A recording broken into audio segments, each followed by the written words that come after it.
E por que eu estou falando tudo isso? Porque há uma lógica por detrás disso. Ou seja, o terceiro céu, ele é imenso. Não cabe todos os anjos dentro da cidade. Por mais que Deus poderia fazer uma cidade que coubesse todos, tem anjos que têm trabalhos fora dela. A cidade, o Santo dos Santos, o terceiro céu, é lugar onde acontecem reuniões, onde o Senhor é adorado. Anjos podem ficar mais perto de Deus, outros nem tanto, outros ficam mais para o lado de fora, e há reuniões. Nós aprendemos isso pelo livro de Enoque, que esses tolos consideram um livro apócrifo. Estão perdendo o ouro. Mas, na verdade, nem precisa tanto de Enoque para provar isso. Nós temos coisas na Bíblia provando isso. Só que o livro de Enoque, realmente, eles nos fornecem essas informações maravilhosas. Isso significa, irmãos, que se o Senhor colocou no nosso coração o desejo celestial, como que na hora da glorificação a Nova Jerusalém ia descer e nós não iríamos conhecer o céu e ser abençoados com todas as bênçãos celestiais nos lugares celestiais? Olha o que Efésios 1, verso 3 diz. Que Deus nos fez assentar em lugares celestiais. Se a Nova Jerusalém desce, nós não estamos mais assentados em lugares celestiais. Efésios 1, 3, um verso que fala, está grudado com a palavra predestinação, porque foi lá que se originou a predestinação. E essa parte de falar da rebelião do céu e como anjos de Deus pecaram e acabaram dando lugar para um povo que Deus ia retirar da terra, vem Zacarias 13 para falar disso. Zacarias 13, do 7 ao 9. Por que você acha que no verso 7 o Senhor está falando isso daqui? Desperta, ó espada, contra o meu pastor e contra o homem que é o meu companheiro, diz o Senhor dos exércitos. Fere o pastor e as ovelhas ficarão dispersas. Esse texto aqui, está lá em Mateus. O Senhor Jesus fala isso antes da sua morte na cruz. Mas voltarei a mão para os pequeninos. Em toda a terra, diz o Senhor, 2/3 dela serão eliminados e perecerão. Olha a presciência dele. Isso aqui está decretado. Mas não é o decreto calvinista, é o decreto do Senhor, por ele antever as nossas boas obras feitas através da cruz de Cristo e as más obras que os homens fariam. Então Deus sabe quem vai morrer e quem não vai. 2/3 delas serão eliminados e perecerão, mas a terceira parte restará nela. Por que essa terceira parte? Aqui é a descendência de Abraão, que Deus promete que iria ser como as estrelas do céu. Os anjos de Deus, lá em Apocalipse 12, eles estão representados como estrelas do céu. Tanto em Apocalipse, como em Enoque, como em Isaías. Jesus fala também que aqueles que forem dignos de alcançarem a ressurreição dos mortos serão como os anjos de Deus. Ou seja, como as estrelas do céu. Farei passar a terceira parte pelo fogo, e a purificarei como se purifica a prata, e a provarei como se prova ouro. Ela invocará o meu nome, e eu a ouvirei. Direi, é o meu povo, e ela dirá, o Senhor é o meu Deus. Texto semelhante que acontece lá em Apocalipse 21, e em outros profetas. Por que o Senhor está falando disso aqui? Porque aqui é onde aconteceu a origem da predestinação. É onde anjos perdem o seu lugar, porque eles apostataram, eles não se tornaram vencedores, e eles acabam abrindo vagas celestiais para os homens na terra. Deus vai pegar os homens da terra e conduzir no lugar daquela propriedade dele que foi retirada do céu. Foi tirada não pela força, não porque Deus quis que isso acontecesse. Aqueles anjos foram amados, Deus não predestinou eles para serem rebeldes. Apesar de Deus saber de tudo isso, não tinha profecias para falar disso, mas agora no plano da terra tem profecias. Então Deus fala de antemão. E um plano está decretado e predestinado. Mas veja, as vagas foram abertas no céu e o Senhor vai preencher isso. Assim também a casa de Israel, ela não abriu vaga para as nações entrarem? Também tem a ver com predestinação. Então não é à toa que isso está aqui. O capítulo 13, então, ele está recapitulando a história para a gente e acrescentando informações. Paulo entendeu muito bem isso daqui. E lá em Efésios 1, ele fala que Deus nos escolheu em Cristo antes da fundação do mundo. Por quê? Porque antes da fundação do mundo, Deus já tinha um plano arquitetado, que eu não posso falar tudo aqui agora. E isso é ponto até para eu falar em outros vídeos, que eu penso fazer como continuação daquele vídeo do mistério do querubim caído. Faz parte desse estudo, mas tem muita coisa para pensar e detalhar. Mas veja, não faz sentido? Por isso que Paulo fala que Deus nos escolheu em Cristo antes da fundação do mundo. Nos fez assentar em lugares celestiais. Só que em Efésios 2, dos versos 5 em diante, o apóstolo Paulo vai falar a mesma coisa e dar mais detalhes. Ele vai falar que Deus nos fez assentar em lugares celestiais, nos abençoou com todas as bênçãos espirituais, com todas as bênçãos espirituais nos lugares celestiais. Um dia eu estava conversando com uma pessoa que eu resolvi dar um tempo para ouvi-la, e ela disse para mim que o texto está falando que as bênçãos vêm dos lugares celestiais. Essa pessoa crê que Jerusalém é a prostituta, vai ser destruída, que todo judeu tem que morrer, não gosta de ser chamado de antissemita, e aí você pede as explicações do texto para ela e mostra textos como esses, principalmente Efésios 1, 4, como Efésios 2, do 5 ao 7, ela fala, olha, aqui eu estou vendo que Paulo está falando para a gente que as bênçãos vêm dos lugares celestiais. Irmãos, essa é a única porta de saída para um espírito antissemita, para negacionistas. Lógico que as bênçãos vêm do céu. Da onde você acha que vêm as bênçãos? De nós mesmos? Do Sheol? Vem do céu. Mas Paulo não está falando que as bênçãos vêm do céu, dos lugares celestiais. Ele está falando que nós fomos abençoados lá, com todas as bênçãos nos lugares celestiais. Em Efésios 1:3 ele falou que Deus nos fez assentar lá. Se a Nova Jerusalém desceu do céu, quando que vai se cumprir essa profecia? Isso mostra, o Espírito Santo nos permitiu um apóstolo escrever isso para ficar visível como um apóstolo de Cristo entende o reino milenar. E isso não é grande coisa, é claro que é um espetáculo de revelação, mas não deveria ser grande coisa, uma novidade para a gente, porque o Apocalipse 20 já está mostrando que a Nova Jerusalém só desce do céu depois do grande trono branco, e isso é depois do milênio. Por isso que eu chamo essas pessoas de retardadas. Pessoas que estão sendo guiadas pelo espírito do anticristo. Porque o final dessas pessoas, você acha que vai ser o quê? Agora, elas não estão doentes, elas não estão na cama, elas não estão morrendo, porque Deus é misericordioso. Ele quer que essas pessoas se arrependam. Ele quer que essas pessoas voltem para o caminho da verdade. Mas, se elas não se arrependerem, a tendência é piorar. Então, elas vão distorcer ainda mais a palavra de Deus. Deus vai colocar doença nelas, vocês vão ver isso. Algumas delas, por causa da doença, vão se arrepender, outras não, e aí elas vão morrer. Isso é um assunto que está em 1 Coríntios 11 e tem que ser tratado com delicadeza, que é profundo demais. É uma coisa que o apóstolo Paulo observou na época, o próprio Espírito de Deus criou essa observação no apóstolo Paulo, e permitiu isso acontecer com a igreja, não porque foi desejo dele, que Deus fez isso à toa, colocou a doença de propósito. Não, Deus aproveitou essa situação de rebeldia, fez muitos dos coríntios adoecerem e depois morrerem, e deu discernimento para o apóstolo Paulo, ensinando para o apóstolo Paulo o porquê que acontece isso. E isso também é um padrão dos profetas. Doenças acontecem no nosso meio quando não é por questões literais, você comer mal, dormir mal, sei lá, coisas literais. É por coisas espirituais, por rebeldia. Mas a doença vem como um sinal amarelo, para você se arrepender. Deus pode te curar, Deus pode curar a pessoa. Mas tem tipos de doenças que não tem nada a ver com o mundo espiritual. São doenças que normalmente acontecem, são consequências do pecado, mas são consequências do nosso modo de vida. Você pode adoecer, basta você ficar sem dormir, come qualquer coisa, come uma coisa estragada, você adoece. E muitas pessoas morrem assim. Mas o que eu estou falando de 1 Coríntios 11 é algo que tem a ver com o mundo espiritual.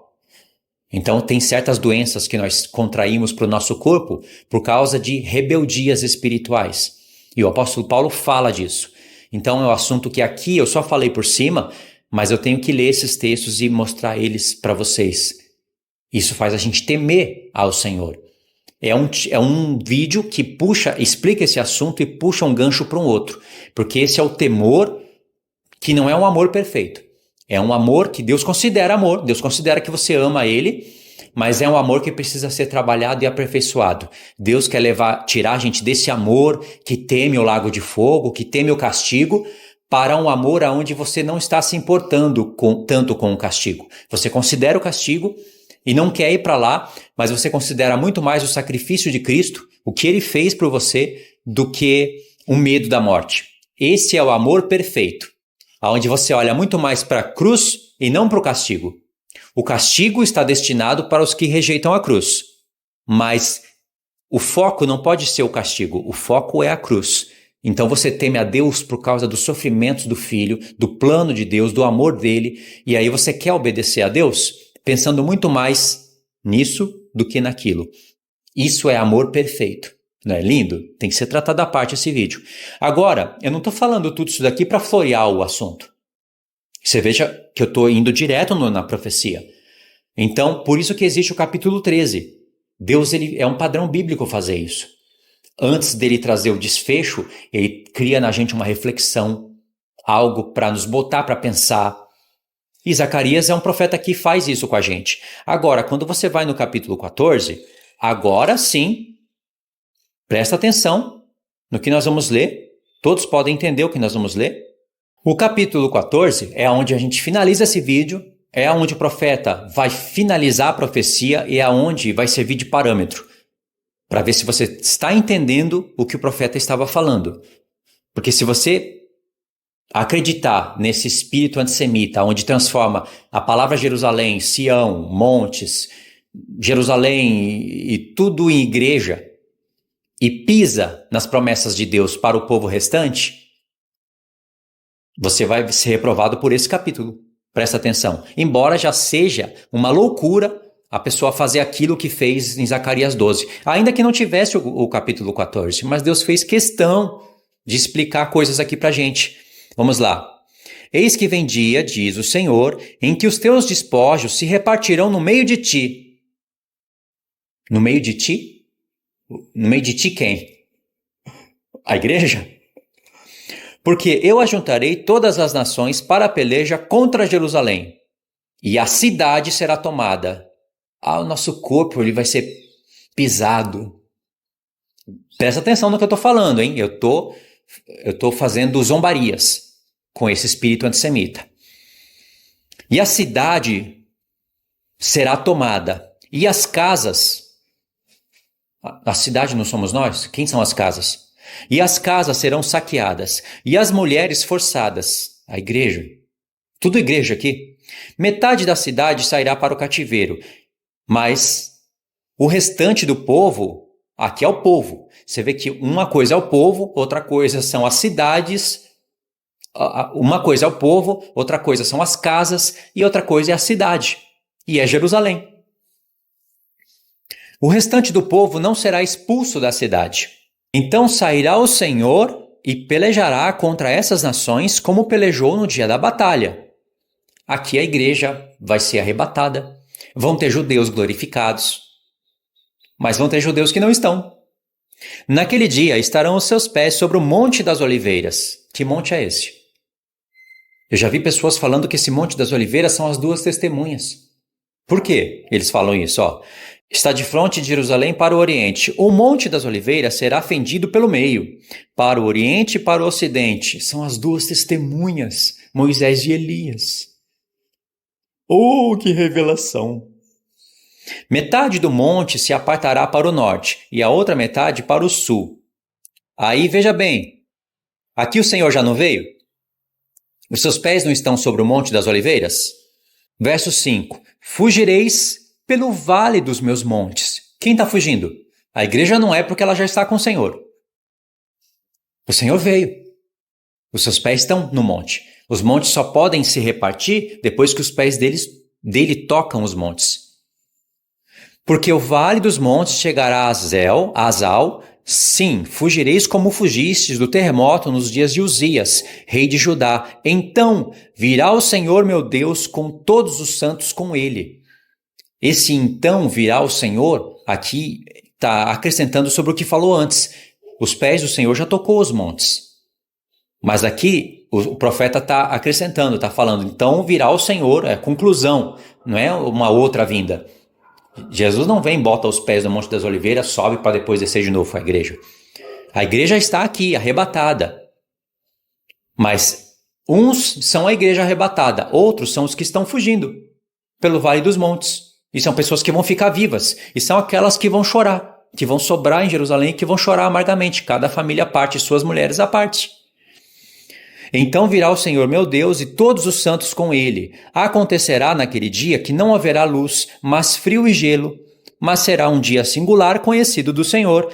Não será nem dia nem noite, mas haverá luz à tarde. Naquele dia também sucederá que correrão de Jerusalém águas vivas. Aí pegam esse texto aqui, fala que é a primeira vinda de Cristo, que é o Espírito de Deus fluindo em Jerusalém. Gente, que coisa louca! Será que a pessoa não estava lendo os versos anteriores?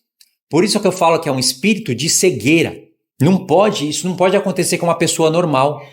Tem que estar realmente embriagada com o vinho da prostituição de Satanás, com o espírito antissemita. Uma pessoa em sã consciência não tem como pegar esses textos aqui e fazer o que elas fazem apenas por um erro de interpretação. Essas pessoas estão se colocando como mestres, estão se colocando como pessoas que estão na frente do povo, lutando contra as profecias e querendo desfazer pessoas que estão falando o que é reto, o que é justo, como eu estou fazendo aqui com vocês.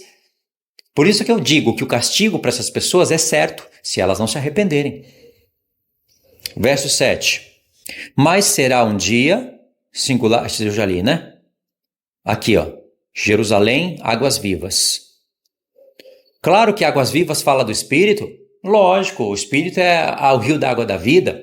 E Jerusalém, em alguns textos, fala de igreja. Mas aqui são águas vivas mesmo. Literal. Não tem nada de Espírito de Deus fluindo e purificando. O Senhor também, ele é mestre para ele poder tirar um ensino espiritual de um literal, mas sem anular o literal, porque o Senhor não é retardado. Retardados são esses que querem confundir. Pega a profecia aqui uma vez, joga em Atos dos Apóstolos, se cumpriu lá, o que não dá certo em Atos joga no ano 70, aí o que dá certo joga no futuro e distorce. Metade delas para o mar oriental e a outra metade para o mar ocidental. No verão e no inverno sucederá isso. Ei, vou espiritualizar tudo isso? O Senhor será rei sobre toda a terra. Naquele dia, um só será o Senhor, um só será o seu nome. Toda a terra se tornará como a planície de Gebá e Rimon, ao sul de Jerusalém. Jerusalém mesmo. Presta atenção nisso daqui. Veja se Jerusalém aqui é a igreja ou se a Nova Jerusalém já está aqui. Presta atenção. Toda a terra se tornará em planície de Gebá e Rimon, ao sul de Jerusalém. Esta será exaltada e habitada no seu lugar, desde a porta de Benjamim até o lugar da primeira porta, até a porta da esquina e desde a torre de Hananel até os lugares do rei. Veja que são portas que não estão lá na Nova Jerusalém. São portas que foram reedificadas lá no templo de Neemias. Você veja que Deus está dando localizações para mostrar qual é a Jerusalém que estará aqui de pé, restaurada, qual é o tempo, qual é a Jerusalém e como isso acontecerá. Por isso que Deus está dando essas informações. A princípio, a gente fica perdido em entender o porquê que Deus está dando tantos nomes, mas depois a gente entende o porquê. Habitarão nela e já não haverá maldição. Aí aqui pode ver que tem uma referência, já não haverá maldição. Aí eles pegam essa referência aqui e como está cruzado com Apocalipse 22, está vendo?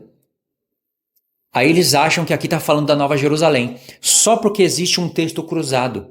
Irmãos, isso aqui é um padrão bíblico. Deus ele fala uma frase que ela vai ecoando por gerações. E, por exemplo, lá em Apocalipse 21, quando fala o Senhor será o Deus deles e eles serão o meu povo. Esse texto está em Ezequiel 28, está em Ezequiel 36, está em Ezequiel 37. Aparece no Novo Testamento, mas só que em cada ponto que aparece, Deus está falando de tempos determinados. Hoje, por exemplo, nós somos povo de Deus e Deus é nosso Deus. Ou seja, e nós somos tabernáculo de Deus.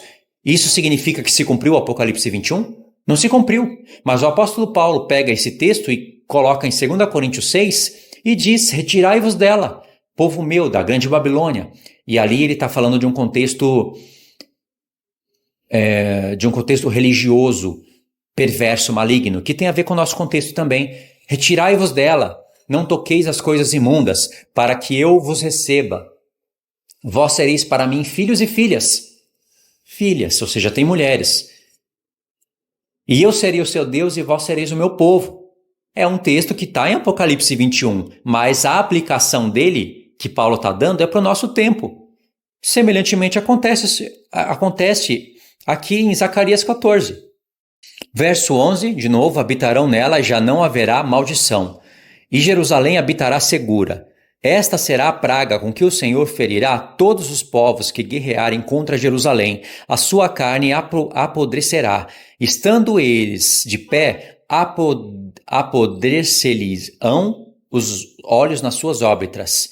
E lhe apodrecerá a língua na sua boca. Veja que esse texto aqui está falando de praga que acontece com pessoas que guerreiam contra Jerusalém. Mas isso daqui também não reflete no segundo Gog e Magog, onde eles cercam a cidade e vem fogo do céu e consome eles? E só esse texto aqui, ele é de uma grande revelação para a gente. Porque veja bem, a Nova Jerusalém é uma cidade que você, se ela estiver na terra, você não consegue ver o topo dela. Nem cabe todos os anjos existente agora dentro da cidade. Imagine depois que todos os santos de todas as gerações forem glorificados. Então essa cidade tem o Pai, tem o Filho, tem serafins, querubins, seres poderosíssimos. Eu acredito que só o grupo dos 4 querubins com os 4 serafins já seriam suficientes, o poder deles, para destruir todo o reino das trevas. Talvez não o suficiente para destruir o próprio diabo, mas destruiria todos esses anjos malignos. E se contar os 7 arcanjos, miríades de anjos, o Filho e o próprio Pai? Agora imagine tudo isso estando na terra e Satanás convencendo homens mortais para cercar Jerusalém. Irmãos, eu sei que Satanás é astuto e que o homem é idiota, mas não a esse ponto. Como que as nações da terra, depois do milênio, com a Nova Jerusalém já na terra, vão cercar a Nova Jerusalém? Qual é o plano que Satanás vai falar? Vai convencer os homens como? De guerrear contra anjos. E todas as nações da terra saberão que dentro da cidade tem querubins, serafins, arcanjos, o próprio Pai e o Filho. Como é que eles vão se atrever? Não tem como, irmãos, por mais imbecil que o homem seja. Ou seja, só isso já é o suficiente para a gente abandonar todos esses hipócritas. E toda essa mentira, esse engano. Porque tá vendo como tem pessoas que não pensam? Isso não tem saída. Então, por isso que o Senhor fala isso. O verso 12, né? Ou seja, é um texto que sim, vai acontecer no nosso tempo. Pessoas que vão cercar Jerusalém, vão ser queimadas, vão ter os seus olhos estourando para fora do olho, a sua língua vai derreter na boca, a sua carne vai apodrecer. Mas isso tem muito mais a ver com o episódio que acontece depois dos 1000 anos. Agora, faz sentido as nações da terra cercarem o templo de Ezequiel. Muros penetráveis, homens mortais. Por isso que eles farão. Verso 13. Naquele dia também haverá da parte do Senhor grande confusão entre eles. Cada um agarrará a mão do seu próximo, cada um levantará a mão contra o seu próximo. Também Judá pelejará em Jerusalém, e se ajuntarão as riquezas de todas as nações circunvizinhas, ouro, prata, vestes e grande abundância. Esse é um texto significativo também. Se a Nova Jerusalém desceu do céu, por que o Senhor está interessado nas riquezas das nações? Pode ver que esse é um texto, ele aparece em vários outros profetas, onde Deus fala que as riquezas das nações virão para o Senhor e serão consagrados ao Senhor. Pode ver que o tabernáculo foi edificado com a riqueza do Egito. O templo de Salomão, ele foi reedificado com as riquezas dos despojos que Davi conquistou nas suas batalhas. Não foi com nada celestial. A Nova Jerusalém desce do céu e os homens estão glorificados. Por que o Senhor está interessado em pegar as riquezas das nações e consagrar ao Senhor? Porque um templo vai ser edificado, literal, o templo de Ezequiel. E o Senhor vai fazer questão de acabar o profeta nos conectando com esse templo. Veja bem, verso 16. Todos os que restarem de todas as nações que vierem contra Jerusalém subirão de ano em ano para adorar o Rei, ao Senhor dos Exércitos, e para celebrar a festa dos tabernáculos. Eles vão subir aonde? Na Nova Jerusalém? Óbvio que não. Se algumas das famílias da terra não subir a Jerusalém para adorar o Rei, o Senhor dos Exércitos, não virá sobre ela chuva. E aqui vai falar da família dos egípcios, né? Deve ter um motivo muito forte para o Senhor falar isso. Aí o Senhor vai falar do castigo, e o verso 20 e o 21 são os versos onde o Senhor ele vai introduzir a gente para o profeta Ezequiel. Por isso que o profeta Ezequiel vem depois do profeta Zacarias, não é por acaso. Porque aqui o profeta acaba de uma maneira misteriosa. O Senhor não precisa espiritualizar nada aqui, ficar usando linguagens da antiga aliança para falar coisas óbvias que ele fala em todos os profetas para a gente. Por exemplo, naquele dia será gravado nas campainhas dos cavalos, Santo ao Senhor. E as panelas da casa do Senhor serão como bacias diante do altar. Que panelas são essas? Que bacias são essas? O verso 21 explica. Sim. Tem pessoas que vão falar não, mas o Espírito fala sim. Todas as panelas de Jerusalém, e repete, e Judá serão santas. Por que Jerusalém e Judá? Não tem mais isso, foi tudo glorificado, Nova Jerusalém desceu, não tem Jerusalém e Judá. O que é Judá? Por isso que a pessoa tem que conhecer a geografia e a história. Judá fica no sul de Jerusalém. Sim, todas as panelas de Jerusalém e Judá serão santas ao Senhor dos Exércitos. Todos os que oferecerem sacrifícios virão, lançarão mão delas e nelas cozerão a carne do sacrifício. Naquele dia já não haverá mercador na casa do Senhor dos Exércitos. Aqui é a palavra cananeu, do hebraico. E aí, sabe o que as pessoas dizem? Que os cavalos aqui são os cavalos do Apocalipse 19, a panela da casa do Senhor sou eu, os sacrifícios que são cozidos é quando eu falo um louvor. É claro que tem textos onde o profeta Oséias e outros profetas falam dos sacrifícios dos nossos lábios. Claro que vão ter as pessoas que vão oferecer sacrifícios espirituais ao Senhor. É um plano celestial, mas aqui o Senhor não está falando que eu sou a panela e eu sou a carne, e eu sou Jerusalém, e eu sou a casa, eu sou a cidade. Isso já nos introduz para o profeta Ezequiel, principalmente para a gente entender lá Ezequiel do 40 ao 48, aonde vai ter templo, vão ter sacrifícios. Não é para a igreja vai estar perfeita, o sacrifício de Cristo vai estar completo e visível na igreja. A igreja não vai fazer sacrifício, não vai ministrar isso. Isso é para um plano terrestre. Isso não invalida em nada o sacrifício do Senhor. Sabe o que invalida o sacrifício do Senhor? Alguém apostatar da fé. Ela invalida o efeito do sacrifício de Cristo na vida dela, mas não invalida o sacrifício de Cristo. Isso que eu estou falando não invalida nada o sacrifício de Cristo. Dá mais glória ainda. Aí veja bem, essas pessoas que fazem isso, elas distorcem. Quer ver o tanto que elas têm que distorcer? Para tentar distorcer Ezequiel do 40 a 48, elas têm que distorcer profetas, Zacarias, Isaías, têm que distorcer a Bíblia toda. Por isso que haverá grande confusão na casa delas. Elas colocam a confusão na casa de Deus, Deus coloca a confusão na casa delas. Tem um indivíduo que vive falando essas besteiras, que Jerusalém é a prostituta, que Deus não tem nada com o povo judeu, que a Nova Jerusalém vai descer do céu, que Jerusalém está em prostituição mais do que todas as nações. Mas o hipócrita está lá agora em Jerusalém, tirando fotinho e gravando vídeo. E o Senhor Jesus passou por aqui, irmãos, a terra do Senhor Jesus, olha que coisa linda, que coisa maravilhosa, olha que bênção, olha que coisa linda que é o Mar da Galileia.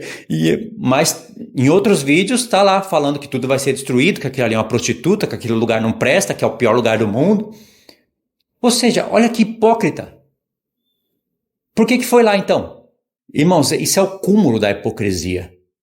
Por isso que eu falo que essas pessoas estão bêbadas e ainda vende. Fala toda essa besteira, coloca confusão nos filhos de Deus, se maqueia todo e vende tudo em curso.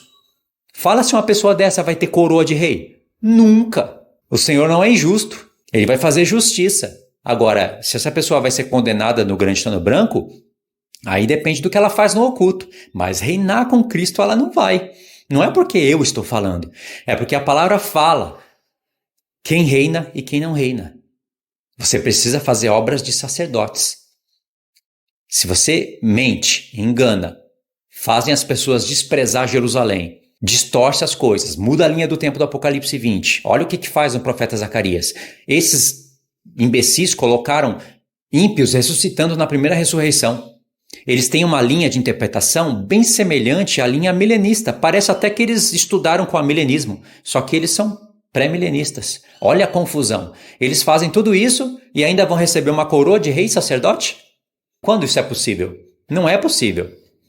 Não é questão de eu estar falando e decidindo ou de eu desejar isso.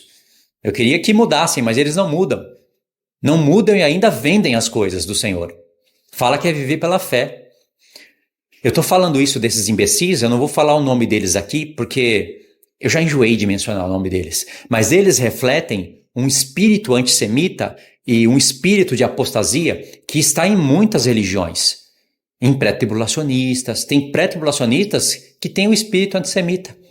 Então, pelo menos esses pastores pré-tribulacionistas, eles não chegam a manchar tanta coisa, porque eles não ligam muito. Eles não querem explicar muito Apocalipse, eles não dão uma resolução, mas eles também não anulam essas coisas aqui que estão escritas. Eles só não sabem resolver a conta. Agora esses, vou falar para vocês, esses subordinados que estão agindo como filhos malditos, eles estão se colocando como mestre, querendo contrariar até profeta de Deus e depois ainda sair vendendo e lucrando com isso.